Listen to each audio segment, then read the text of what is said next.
तो almost 40 kilometre travel करने के बाद 400 से 500 साल पुरानी है, 16 सेंचुरीज का एक डेमो क्लासरूम है।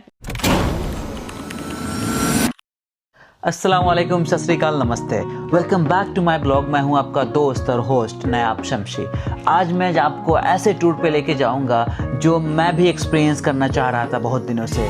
मैं जिस शहर में रहता हूं जगह का नाम कारमार्टन है और अभी हम जा रहे हैं कारमार्टन म्यूजियम में। तो मेरे प्यारे दोस्तों, मैं आपको बता दूं, कारमार्टन एक छोटा सा शहर है लेकिन इसकी पहचान बहुत बड़ी है। हर गली में पुरानी खुशबू, हर तरफ हरियाली और लोगों की मीठी मुस्कान आपका दिल जीत लेती है। और इसी शहर के बीचों बीच छिपा है आज का हमारा कंटेंट, जहां हम जा रहे हैं कारमार्टन म्यूजियम। तो ऑलमोस्ट 40 किलोमीटर ट्रैवल करने के बाद हम पहुंच चुके हैं अपनी मंजिल पे।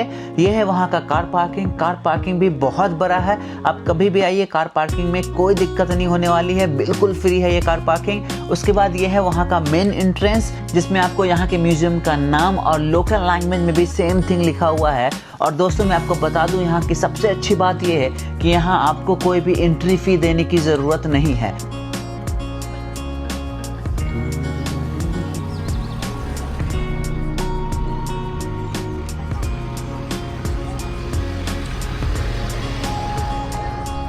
तो चलिए दोस्तों, जब तक हम इस म्यूजियम के मेन एंट्रेंस तक नहीं पहुंच जाते हैं तब तक आप सबके साथ यहाँ का कुछ हिस्ट्री शेयर करते हैं। यह म्यूजियम एक बहुत पुरानी और बड़ी हवेली में बना है। यह हवेली का नाम गोल्डन ग्रोव मेंशन है। यह हवेली लगभग 400 से 500 साल पुरानी है। यह हवेली 1600 सदी में बनाई गई थी। इसकी दीवारें और इसकी खिड़कियाँ और इसके लंबे गलियारे सब कुछ आपको पुराने समय की याद दिलाती है। जैसे ही आप इसके गेट के अंदर जाते हैं आपको लगेगा कि आप किसी इतिहास के किताब में कदम रख रहे हैं। तो आप सबसे बात करते हुए मैं पहुंच चुका हूं इस म्यूजियम के मेन एंट्रेंस पे। तो ये है यहाँ का मेन एंट्रेंस। चलिए सफर की शुरुआत करते हैं बिना किसी देरी के और आपको दिखाने की कोशिश करते हैं यहाँ की हिस्ट्री की चीजें। Interesting, quite interesting.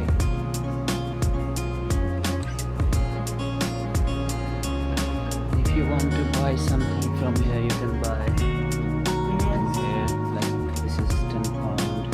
Perfume, yeah? This is where... No, this is...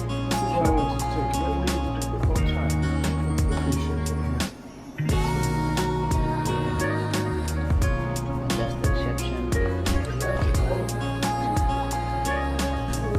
I can capture, yeah? I can use my camera. Sure.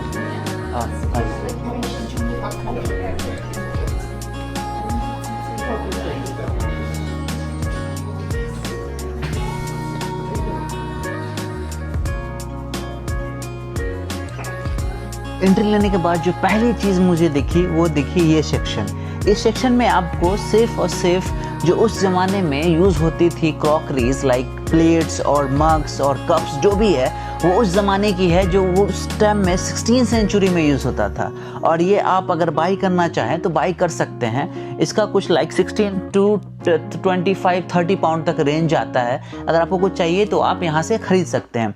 उसके बाद इस डेस्क पे एक रजिस्टर रखा हुआ है जिस पे आपको लिखना है कि आप है कहाँ से, मतलब आपका ओरिजिन कहाँ है, और आपका नाम लिखना है। ये ज़रूरी नहीं है लिखना, if you wish to write. मैंने फटाफट बिना देरी के अपना नाम लिख दिया और अपने कंट्री का नाम बहुत प्राउडली मैंने वहाँ पे लिख दिया। उसके बाद हम चलने वाले हैं नेक्स्ट स्टेप में, जहाँ पे और चीज़ें आपको दिखानी है। अब मैं आप सबको दिखाने वाला हूँ इंटरेस्टिंग फैक्ट कि उस टाइम के क्लासरूम दिखता कैसा था।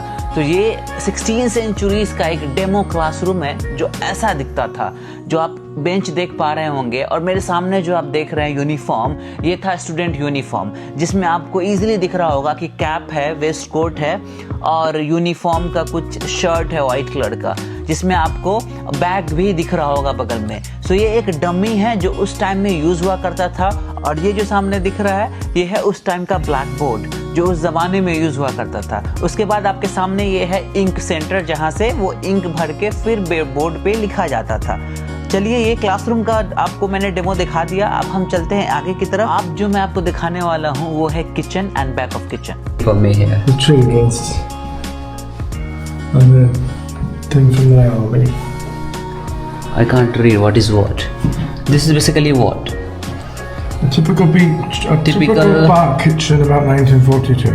A typical back of kitchen. The kitchen during the war in 1942. 1942. Yeah.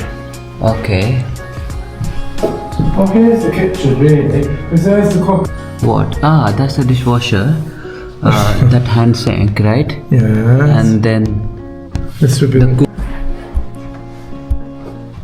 okay. And that's all. So they, during the war, they could only have so much amount of butter and things. Yeah. Quite interesting. And this is. I had one like that. It was very old-fashioned. So explore करते करते मैं हो चुका हूँ थोड़ा सा tired. अब हम सुनने वाले हैं म्यूज़िक, जोक्स अपार्ट। तो चलिए कुछ बातें कर लेते हैं। एक हिस्सा ऐसा भी है जहाँ तलवारें, ढाल और पुरानी हथियार आपको देखने को मिलेगा।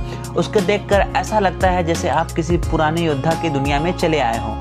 कभी ये हवेली एक अमीर परिवार का घर था, इसलिए म्यूजियम में इसको पुराने कपड़े, फर्नीचर और रसोई के सामान तक रखे हुए हैं। All the houses look like this in 17th century. Ah, this one. Okay. This is reconstructed how it was like a knowing man, and like a dress and that's how it would have been really. And they had the separation. So museum explore करने के बाद दिल में एक इच्छा थी बहुत दिनों से कि मैं चर्च जाऊं और चर्च देखूं कि अंदर से चर्च कैसा दिखता है। तो ये था एक बेसिक ओवरव्यू चर्च का। उसके बाद हमने लिया कॉफ़ी पीने के बाद हम चले बैक टू होम। अगर आपको ये वीडियो थोड़ी सी भी अगर इन्फॉर्मेटिव लगी हो तो भाई को यूट्यूब पे सब्सक्राइब कर दीजिए, फेसबुक पे जाके फॉलो कर दीजिए, इंस्टाग्राम पे फॉलो करना मत भूलिए। थैंक यू सो मच अब तक के लिए। आपने जितना प्यार दिया बहुत है मेरे लिए। मिलते हैं नेक्स्ट वीडियो में, तब तक के लिए टेक केयर ऑफ़ योरसेल्फ।